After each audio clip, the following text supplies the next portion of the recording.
जय श्री राम। श्रीरामचरित भागवत 15 भाग 15। सुग्रीवे कहे रघुराण शरणागत विभीषण, जे निज अहित विचारी शरणागते न पचारी। पापी पामर सेहि नर मुख देखिले हानिसार, पापता कोटि विप्रहत तेणु न तेज जे आश्रित। जे प्राणी आसे मो निकट ता कोटि जन्म पाप नष्ट। पापींक सहज स्वभाव रामंक ठारे नाही भाव। यदि से अटे दुष्टमती केबे से न आसे मुकति निर्मल मति। भजे राम कपटी तुंड विष सम, रावण चर होइथाउ भय न कर ताकू आउ।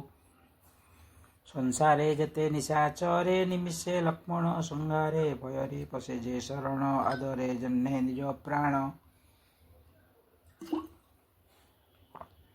द्वंद्वरे थिले कपिराण राम कहिले तांकु आण। अंगद सह हनु गले जय श्रीराम संबोधिले सादरे विभीषणे नेई। रामंक पासे गले धाई दूररो राम लक्ष्मण दर्शन कले विभीषण। सकल सौंदर्य आधार रूप जे थिला रामंकर। पलक न पड़े नयने मोहित होई स्मरे मने। विशाल भुज रघुवर अरुण पद्म चक्षुतार। श्यामल सुंदर शरीर दर्शने भय हुए दूर। पक्ष स्कंदत सिंह जन्ने मुख श्री मदन को जीणे। लोचने लोतक भरिला बपुत पुलकित हेला। मन को करिले से स्थिर कुहंती वचन मधुर। दशाननर भ्राता मोहि राक्षस कुले जन्म पाई। देह तामस पाप प्रिय उलुके जन्ने रात्रि प्रिय। जोड़ हस्तरे विभीषण कहिले राम आर्तत्राण। शुणी सुजस पासे आसे दर्शन सर्व भय नासे। आर्त कषण कर दूर शरण गली रघुवीर। करन्ते रामे भू प्रणाम वारण करिले श्रीराम। त्वरिते तेजिणो आसन सदरे देले वक्ष्य स्थान। भक्त वचने होई खुशी स्नेह बंधन देले कसी। विभीषणक दुख गला विशाल भुज सहायला। लक्ष्मण सम भाई भौणी राम बसंती पसे आणी। भक्तर भय दूर करी कहिले तांको नरहरि। दुर्भ स्थाने वास तोर कुशले थाउ परिवार। दुष्टंक मध्ये करी वास धर्म आचरु कि साहस। जाणई तोर सर्वरीति न्याय नीति रे रघुमती। राम मधुर वाणी शुणी विभीषणंक स्फुरे वाणी। नरक पछे मते दिय दुष्टंक संगे नवसाह। देखी तो कमल चरण सर्वकुशल रघुराण। सभिंक प्रति दया तोर ध्याये मु सदा तो पयर। विनीते कहे विभीषण राम तु स्वयं नारायण। जीवर न हुए मंगल विश्राम पाई जे आकुल। जदि न भज राम नाम बरजी सर्व शोक काम। जन्मई हृदय लोभ क्रोध कुचिंता मोह गर्भे अंध। एपरि दोष हृदय थिले न रुहे मति रामे तीले। राम जाग्रत धनुधर रुद्ध करंती गृहृद द्वार। ममता तरु अंधकारे द्वेष उल्लुक बास करे। अंधारे सुख से लभई क्रोधर संगे साथी होई। राम स्वरूप रवि बिना जीवन अंधकार सीना। देखी तो चरण कमल हेली मु अभय कुशल। तो कृपा अनुकूल जारे तार त्रिविध पीड़ा हरे। अधम निशाचर मुहि उत्तम आचरण नाही। देलु तोहर वक्ष्य स्थान देखी चकित मुनिजन। आश्वस्त होई विभीषण कहंती विनय वचन। भाग्य मोहर बड़ तेज लभे रामर कृपा पुंज। देखिली पद्म पादमतार सेवंती जहा ब्रह्माहर। राम कहंती विभीषणे चिंता न कर आउ। मने कहूछि सखा शुण मोर भाव निजस्व ए प्रकार। शंभु गिरिजा उपख्यान काक भुषुंडी हनुमान। जे चराचर द्रोही नर भये शरण पसे मोर। ताहाकु दिए मो मुकति से परी अछि मो सकति। त्याग कर जे मोह गर्भ कपट छल ईर्षा सर्व। से हुए मोर दया पात्र। साधुरे गणा से सर्वत्र सुहृद माता पिता सुत। श्री धन स्त्री गृह सहित सकल ममत्व को तेजी। बांधई मन पाद खोजी କାମନାହୀନ ସମଦର୍ଶୀ ନିର୍ଭୟ ଅଶୋକ ସହର୍ଷି ସେପରି ଜନ ମୋତେ ପାଏ ଅନ୍ତେ ବୈକୁଣ୍ଠେ ସେହି ଯାଏ। ସଜ୍ଜନପଣ ଯାର ନାହିଁ ହୃଦେ କି ବସି ପାରେ ସେହି ସଜ୍ଜନ ସଦା ହୃଦେ ମୋର ଲୋଭୀ ହୃଦୟ ଧନ ଘର ତୋପରି ସନ୍ଥ ପ୍ରିୟ ମୋର ତାଙ୍କ ରକ୍ଷାର୍ଥେ ଶରୀର ଜଗତ ହିତେ ଅବତାର କାର୍ଯ୍ୟ ଶେଷରେ ଫେରେ ଘର ସଗୁଣ ଉପାସକ ଯେତେ ନୀତିରେ ଦୃଢ଼ ପରହିତେ କର୍ତ୍ତାର ଜହ୍ନେ ଦ୍ୱିଜ ପ୍ରେମ ସେ ନର ମୋର ପ୍ରାଣ ସମ ବିଭୀଷଣର ଗୁଣ କହି ସଂକୋଳେ ହୃଦେ ପ୍ରେମ ବହି ଶୁଣି କପିଏ ରାମ ବାଣୀ ଜୟ ଶ୍ରୀରାମ ହେଲେ ଗୁଣୀ ରାମ କଥନେ ବିଭୀଷଣ ଜ୍ଞାନ ଅମୃତ ବର୍ଷା ଜାଣ ପାଦେ ପଡ଼ନ୍ତି ବାରମ୍ବାର ଉଛୁଳେ ପ୍ରେମତା ଅପାର ଶୁଣ ହେ ପ୍ରଭୁ ଅନ୍ତର୍ଯାମୀ ତିନି ଲୋକର ତୁହି ସ୍ୱାମୀ ଶରଣାଗତେ ତୁ ବତ୍ସଳ ଜାଣୁ ମୋ ବାସନା ସକଳ ଯାହା ବାସନା ମୋର ଥିଲା ପ୍ରୀତି ସରିତ୍ରେ ବୋହି ଗଲା ମାଗୁଣି କରେ ରାମ ଭକ୍ତି ଯେ ରସ ଶିବ କଲେ ପ୍ରାପ୍ତି ତଥାସ୍ତୁ କହି ରଘୁବୀର ତୁରନ୍ତ ମାଗେ ସିନ୍ଧୁ ନୀର ନାହିଁ ତୋହର ଅଭିଳାଷ ମୋ କୃପା ଫଳ ହିଁ ଅବଶ୍ୟ ରାଜତିଳକ ବିଭୀଷଣ ଲଲାଟେ କରିଲେ ଅଙ୍କନ କହେ ଆନନ୍ଦେ ରଘୁରାଣ ଲଙ୍କେଶ ହେଲେ ବିଭୀଷଣ ଦେବତା ପୁଷ୍ପ ବୃଷ୍ଟି କଲେ ଜୟ ଜୟ ଶ୍ରୀରାମେ ଶଙ୍ଖୋଳିଲେ ଦେବତା ପୁଷ୍ପ ବୃଷ୍ଟି କଲେ ଜୟ ଶ୍ରୀରାମେ ଶଙ୍ଖୋଳିଲେ ରାବଣ କ୍ରୋଧ ଅଗ୍ନି ଜାଣ ଜଳନ୍ତା ବିଭୀଷଣ ପ୍ରାଣ ରାମ ରଖିଲେ ତାଙ୍କ ମାନ କରିଲେ ଲଙ୍କାର ରାଜନ ଦେବେ କହିଲେ ରାବଣ ଶିବଙ୍କ ବରେ ବଳିୟାନ ତପସ୍ୟା ଫଳ ଶିବ ଦେଲେ ସ୍କନ୍ଦେ ତା ଦଶ ଶିର କଲେ ରାମ କୃପାରୁ ବିଭୀଷଣ ହୋଇଲେ ଲଙ୍କାରେ ରାଜନ ରାମଙ୍କ ପ୍ରଭୁତ୍ୱ କାରଣ ଭେଦ ବତାନ୍ତି ବିଭୀଷଣ ପ୍ରଭୁ ବିନା ଯେ ଭଜେୟାନ ପଶୁ ସେ ସିଂହ ପୁଚ୍ଛହୀନ ଶରଣ ଯାଏ ବିଭୀଷଣ ଆନନ୍ଦ ହେଲେ କପିଗଣ ସର୍ବଜ୍ଞ ସର୍ବବ୍ୟାପୀ ରାମ ଶ୍ୟାମଳ ତନୁ ମନୋରମ ନୀତି ବଚନେ ପ୍ରତିପାଳେ ରାମ ନାଶଇ ଦୈତ୍ୟ କୂଳେ ସୁଗ୍ରୀବେ ବିଭୀଷଣେ ରାଇ କହିଲେ ରଘୁନାଥ ସାଇ କିପରି ଉପାୟ କରିବା ଗଭୀର ସିନ୍ଧୁ ପାରି ହେବା ମକର ସର୍ପ ମତ୍ସ୍ୟ ଥାଇ ଅତି ସଂକୁଳ ସିନ୍ଧୁ ହୋଇ ଅଗାଧ ଜଳେ ପରିପୂର୍ଣ୍ଣ ଉର୍ମି ଗୋଳରେ ଫାଟେ କର୍ଣ୍ଣ ଲଙ୍କେଶ କହେ ରାମ ବାଣ ସାତ ସିନ୍ଧୁଙ୍କୁ ଶୋଷେ ଜାଣ ତଥାପି ନୀତି ଅନୁଯାୟୀ ବିନତି କର ସିନ୍ଧୁ ଠାଇ କହନ୍ତି ତହୁଁ ବିଭୀଷଣ ସୂର୍ଯ୍ୟବଂଶୀ ତୁ ରଘୁରାଣ ସେ ବଂଶ ପୂର୍ବଜ ସଗର ସିନ୍ଧୁ ଖୋଳିଲେ ପୁତ୍ରେ ତାର ସମୁଦ୍ରେ ଏବେ ତୁ ପଚାର କିପରି ଯିବୁ ଆର ପାର ବିନା ପ୍ରୟାସେ ସିନ୍ଧୁ ପାରି ସଙ୍ଗରେ କପି ଭାଲୁ ଧରି ଉପାୟ କହୁ ସଖା ବଲ ଦୈବ ଇଚ୍ଛାରେ ମିଳେ ଫଳ କ୍ଷୋଭରେ ଲକ୍ଷ୍ମଣ କୁହନ୍ତି ପ୍ରସ୍ତାବେ ସମ୍ମତ ନୁହନ୍ତି ବରୁଣେ ଭରସା ନ କର ସୁଖାଅ ସିନ୍ଧୁ ମାରି ତୀର ଭୟ ଦେଖାଅ ଦେବଗଣେ ହୋଇବ ଆମ୍ବ କାର୍ଯ୍ୟକ୍ଷଣେ କର୍ମ ନ କରି ଦୈବ୍ୟସାହ ଅଳସୁଆର ବାକ୍ୟ ଏହା ଶୁଣି କହିଲେ ରଘୁବୀର ଏହା କରିବା ହୁଅ ସ୍ଥିର ଯେପରି ଅନୁଜଙ୍କୁ କହି ସିନ୍ଧୁ ସମୀପେ ଗଲେ ସାଇ ଏପରି ଅନୁଜଙ୍କୁ କହି ସିନ୍ଧୁ ସମୀପେ ଗଲେ ସାଇ ବସିଲେ କୁଶାସନେ ରାମ ସିନ୍ଧୁଙ୍କୁ କରିଲେ ପ୍ରଣାମ ଲଙ୍କା ତ୍ୟଜନ୍ତେ ବିଭୀଷଣ ଚର ପେଶିଲା ସେ ରାବଣ ସିନ୍ଧୁ ତୀରେ ସେ ପହଞ୍ଚିଲା ବିଭୀଷଣଙ୍କୁ ଖୋଜି ହେଲା କପଟ କପି ଦେହ ଧରିବ ଚରଣୀ ରେଖେ ଦିଗ ଚାରି ଶରଣାଗତେ ରାମ କୃପା ଦେଖି ପ୍ରଶଂସେ ଅନୁକମ୍ପା ଚର ପୋଣିଆ ଭୁଲିଗଲା ରାମଙ୍କ ଗୁଣକୁ ଗାଇଲା କପି ଚିହ୍ନିଲେ ଗୁପ୍ତ ଦୂତ ବନ୍ଧନ କରିଲେ ତ୍ୱରିତ ସୁଗ୍ରୀବ ପାଶେ ଚରେ ନେଇ ଗୁଣଗ୍ରାମତା ବଖାଣି ସୁଗ୍ରୀବ ପାଶେ ଚରେ ନେଲେ ଗୁଣଗ୍ରାମତା ବଖାଣିଲେ କପିଶ ସବୁ କଥା ଶୁଣି ବାନରେ ଆଦେଶିଲେ ବାଣୀ ଗୁପ୍ତଚରର ଅଙ୍ଗ ଭାଙ୍ଗ ବଦଳି ଯିବ ରଙ୍ଗ ଢଙ୍ଗ ଧାଇଁ ଆସିଲେ ନିଶାଚର ବାନ୍ଧି କଟକେ ବୁଲାଇଣ ମାଡ଼ ମାରନ୍ତେ ନାନା ମତେ ରଡ଼ି ଛାଡ଼ିଲା ସେ ଆଘାତେ ଥାନାଶ କର୍ଣ୍ଣର ଛେଦନେ ଅସ୍ତ୍ର ଆଣିଲେ କପିମାନେ କହିଲା ଚର ବିକଳରେ ସେ ଅଛି ରାମ ଶରଣରେ ଲକ୍ଷ୍ମଣ ସବୁ ଶୁଣୁଥିଲେ କପିଙ୍କୁ ପାଶେ ଡକାଇଲେ ହସି କହିଲେ ଆସେ ଦୟା ଦୈତ୍ୟ ଛାଡ଼ ଦୈତ୍ୟକୁ ତେଜୁ ମାୟା ରାବଣେ ଚିଟାଉ ଲେଖିଲେ ଚର ହାତରେ ପଠାଇଲେ କୂଳଘାତୀକୁ ଚେତାଇବ ଶବ୍ଦ ସନ୍ଦେଶ ଜଣାଇବ ଚରକୁ କହିଲେ ଲକ୍ଷ୍ମଣ ଯାଅ ତୁ ଲଙ୍କାକୁ ଗହନ ମୂର୍ଖେ ଚିଟାଉ ଦେବ ଯାଇ ସୀତାଙ୍କୁ ଦେବ ସେ ଫେରାଇ ରାମେ ଶରଣ ଯଦି ଜୀବ କାଳ ହାତରୁ ରକ୍ଷା ହେବ ଲକ୍ଷ୍ମଣେ ବନ୍ଦିଲା ସେ ଚର କହିଲା ରାମ ପ୍ରଭୁ ମୋର ପହଞ୍ଚି ଚର ଲଙ୍କାପୁର ରାବଣେ କଲା ନମସ୍କାର ଚରକୁ ପଚାରେ ରାବଣ କେତେ ସଫଳ ଚରପଣ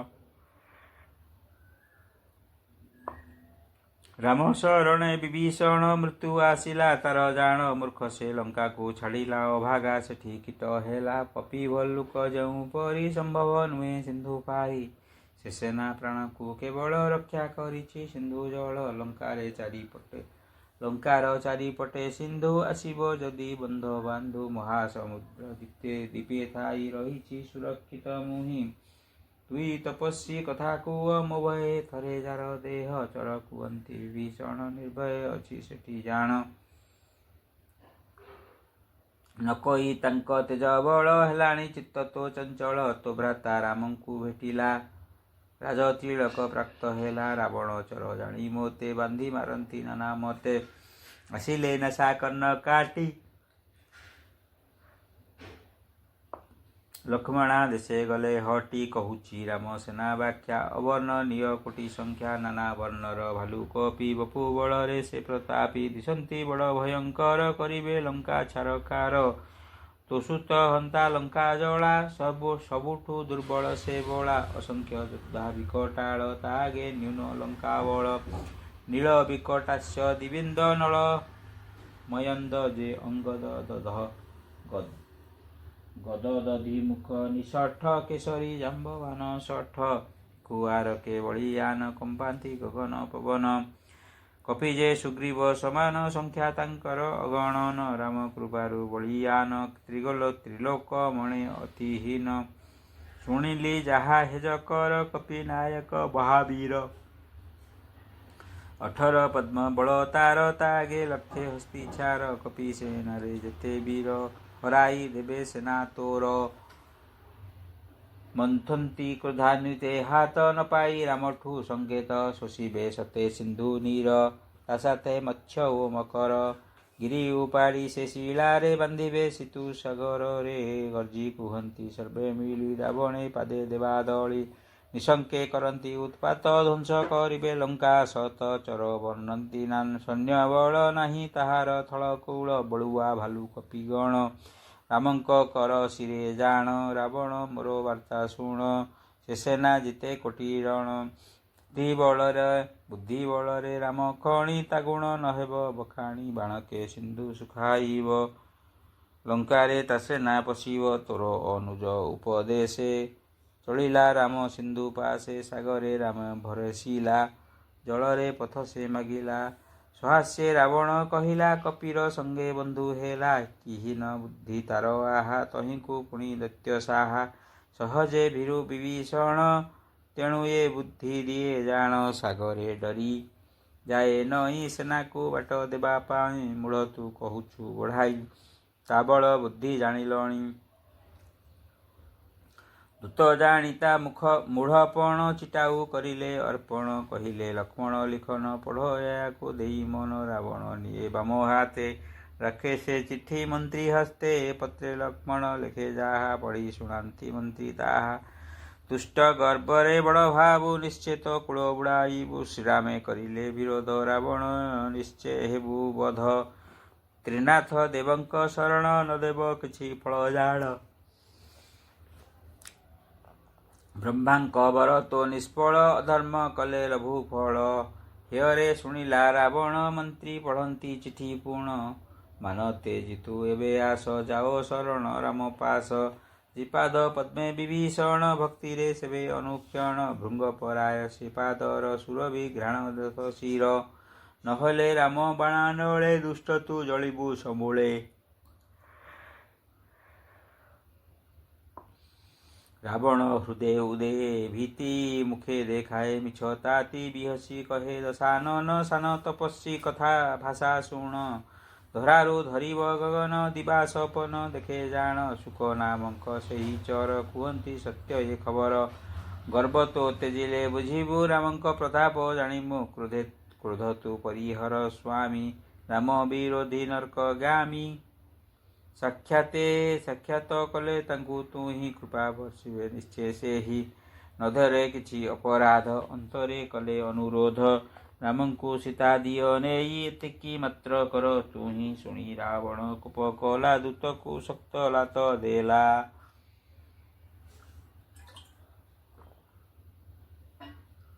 ଶିର ନୁଆଇଁ ଦୂତେ ଗଲେ ରାମଙ୍କ ଶରଣ ପଶିଲେ। ରାମ କୃପାରୁ ସାପ ମୁକ୍ତି ପୁଣି ସେ ହୋଇଲେ ସୁମତି। ଶଙ୍କର କୁହନ୍ତି ଭବାନୀ ଥିଲେ ଜଣେ ଜ୍ଞାନୀ ମୁନି। ଅଗସ୍ତୀ ମୁନି ସାପ ଦେଲେ ରାକ୍ଷସ କୂଳେ ଜନ୍ମ ହେଲେ। ସାପରୁ ସୁଖ ମୁକ୍ତି ହେଲେ ରାମ ନାମକୁ ସେ ଭଜିଲେ। ସୁଖ ବନ୍ଦିଲେ ରାମ ପାଦ ସୁଧାମେ ଗଲେ ନିରାପଦ। ରାମ ଧ୍ୟାନସ୍ଥ ସିନ୍ଧୁ ତୀରେ ମାଗନ୍ତି ପଥ ସାଗରରେ। ସେପତେ ସେନା ଲଙ୍କା ଯିବେ ରାବଣେ ନାସି। ସୀତା ନେବେ ଧ୍ୟାନରେ 3 ଦିନ ଗଲା ସାଗରେ ପଥ ନଦିଶିଲା। ଜଳ ସାଗର ନିରବତା ରାମଙ୍କ ପ୍ରାଣେ ଦେଲା ବ୍ୟଥା। କହିଲେ ରାମ କୋପେ ପୁଣି ଭଲେ ନ ଶୁଣେ ସିନ୍ଧୁ ବାଣୀ। ଲକ୍ଷ୍ମଣେ କହେ ଧନୁବାଣ ଶଶୁ ବାରିଧି ଅଗ୍ନି ବାଣ। ଦୁଷ୍ଟେ ବିନୟ କୁଟେ ପ୍ରୀତି କୃପଣ ସଙ୍ଗେ ଭଦ୍ର ନୀତି। ଉଦାର ଜନେ ଯେ ବ୍ୟବହାର ସେ ଯୋଗ୍ୟ ନୁହେଁ ଏ ସାଗର। ମୋହ ବନ୍ଧନେ ବନ୍ଧା ଥିଲେ ବୁଝି ନପାରେ ଜ୍ଞାନ ଭଲେ। ଲୋଭୀକୁ ବୈରାଗ୍ୟ ବୁଝାଇ ବୃଥାରେ ନିଜେ ହେବୁ ବାଇ। କ୍ରୋଧୀ ସମୀପେ ଶାନ୍ତି ବାର୍ତ୍ତା କାମୁକ ଆଗେ ହରି କଥା। ଫଳ ଏପରି ଫଳେ ଜାଣ ଟାଙ୍ଗରା ଭୂଇଁ ବୀଜ ଗୁଣ।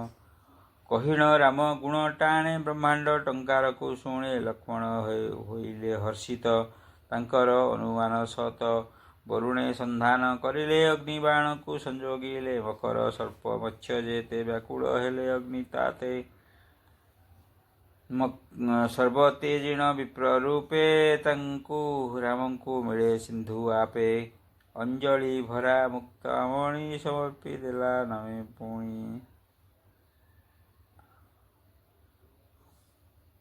ପାକଳ ହେଲେ ରମ୍ଭା ଫଳ କାଟ ତାହାର ବୃକ୍ଷ ମୂଳ। ନ କାଟି ଯତ୍ନ କର କୋଟି କଅଁଳେ ନାହିଁ ବୃକ୍ଷ କୋଟି। ଗରୁଡ଼େ କହେ ଜ୍ଞାନୀ କାକ ନିଚଙ୍କୁ ଲୋଡ଼ା ରୁକ୍ଷ ବାକ୍ୟ। ଭୟରେ ସିନ୍ଧୁ ଧରେ ପାଦ ଦୋଷମ କ୍ଷମ ହେ କୃପାଦ। ଆକାଶ ସମୀର ଅନଳ ପଞ୍ଚଭୂତ ଯେ ଭୂମି ଜଳ। ଜଡ଼ତ୍ୱ ଆମର ବିଧାନ କିପରି କୁହ ହେବୁ ଆନ। ତୋର ଆଜ୍ଞାକୁ ମାୟା ପାଳେ ସୃଷ୍ଟିକୁ ପୂଜାଏ ହେଳେ। ପୁରାଣ ଗ୍ରନ୍ଥ ଏହା କହି ପ୍ରଭୁ ଇଚ୍ଛାରେ ଚଳେ ବହି। କହେ ବିନୟେ ରତ୍ନାକର ମୋ ଦୋଷ ପ୍ରଭୁ କ୍ଷମା କର। ଯାହାକୁ ରଖିବୁ ଯେମିତି କହେ ସେ ରହେ ସେ ଅନ୍ତକୁ ସେମିତି। ଗୁଣ ଜାଣି ମୋ ଦେଲୁ ଶିକ୍ଷା ଜଡ଼ ମର୍ଯ୍ୟାଦା କଲି ରକ୍ଷା। ମର୍ଯ୍ୟାଦା ତୋହର ଭିଆଣ ହେଳେ ଭୁଲନ୍ତି ଜନ୍ତୁଗଣ। ଭୃତ୍ୟ ଅଜ୍ଞାନୀ ପଶୁ ନାରୀ ବିନା ତାଡ଼ନା ଢୋଲ ପରି। ତାଡ଼ନା ଯଦି ପଡ଼ୁଥାଇ ଢୋଲ ବାଜଇ ଧାଇଁ ଧାଇଁ। ଅକାଟୁ ଥିଲେ କାର୍ଯ୍ୟ କରେ ଆଦର ଦୋଷେ କ୍ଷମା ଆମ୍ଭରେ।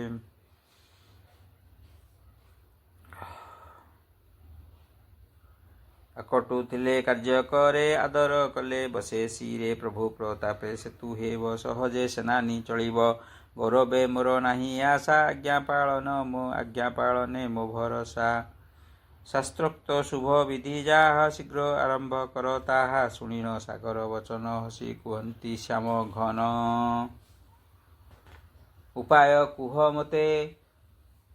ଉପାୟ କୁହ ଏବେ ମୋତେ ଯିବା ସେ ପାରି କେହୁଁ ମତେ। ନାଥ ତୁ ଜାଣୁ ନଳ ନୀଳ ପଢ଼ିଲେ ଯାଇ ଗୁରୁକୁଳ। ଋଷିଙ୍କ ଯଜ୍ଞ ଦ୍ରବ୍ୟମାନ ଜଳେ ଫିଙ୍ଗନ୍ତି ପ୍ରତିଦିନ। ରୋଷରେ ଋଷି ସାପ ଦେଲେ ଯାହା ଛୁଇଁବ ଭାସିବ ଜଳେ।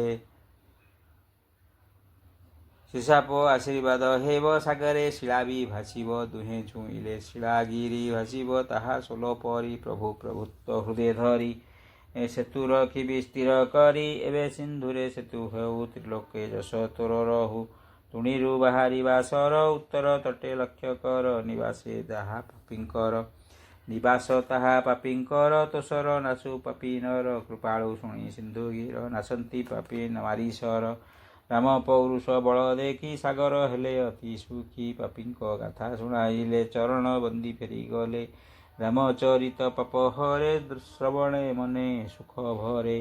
ତୁଳସୀ ରଚଇ ମାନସ ଭଳି କଳିରେ ପାପ ନାଶ ଭଜିଲେ ରଘୁ ଗୁଣଗ୍ରାମ ଧରା ହୋଇବ ଶାନ୍ତି ଧାମ ସଂଶୟ ବିଷାଦ କଷଣ ରାମ ନାମରେ ନିବାରଣ ମୂର୍ଖ ମନ ତୁ ଅନ୍ୟ ତେଜ ରାମ ଶରଣେ ଯାଅ ଆଜ ସଂଶୟ ବିଷାଦ କଷଣ ରାମ ନାମରେ ନିବାରଣ ଭଜିଲେ ରଘୁ ଗୁଣଗ୍ରାମ ଧରା ହୋଇବ ଶାନ୍ତି ଧାମ ସଂଶୟ ବିଷାଦ କଷଣ ରାମ ନାମରେ ନିବାରଣ ମୂର୍ଖ ମନ ତୁ ଅନ୍ୟ ତେଜ ରାମ ଶରଣେ ଯାଅ ଆଜ ଅନ୍ୟାନ୍ୟ ଆଶା ଭରସାରେ ନକ୍ଷପ କାଳ ତୁ ବୃଥାରେ ରାଘବ ଗୁଣ ଗାନ କଲେ ମଙ୍ଗଳ ଫଳେ ସର୍ବକାଳେ ରାମ କଥା ଯେ ହୃଦୟ ତରେ ଭବ ସିନ୍ଧୁକୁ ହେଳେ ତରେ ସୁନ୍ଦର କାଣ୍ଡ ହେଲା ଶେଷ ସଞ୍ଜୟ ମାଗେ ତୋ ଆଶିଷ ମାସ ପାରାୟଣ ଚତୁର୍ବିଂଶ ବିଶ୍ରାମ इति श्रीमद् मानसे कलिकुलश विध्वंसने पंचम सोपान समाप्त कलिजुगर संपूर्ण पाप विध्वंसक श्रीरामचरित भागवतर पंचम सोपान समाप्त सुंदरकांड समाप्त। जय श्रीराम। श्रीरामचरित भागवत 1515 अध्याय समाप्त। जय श्रीराम।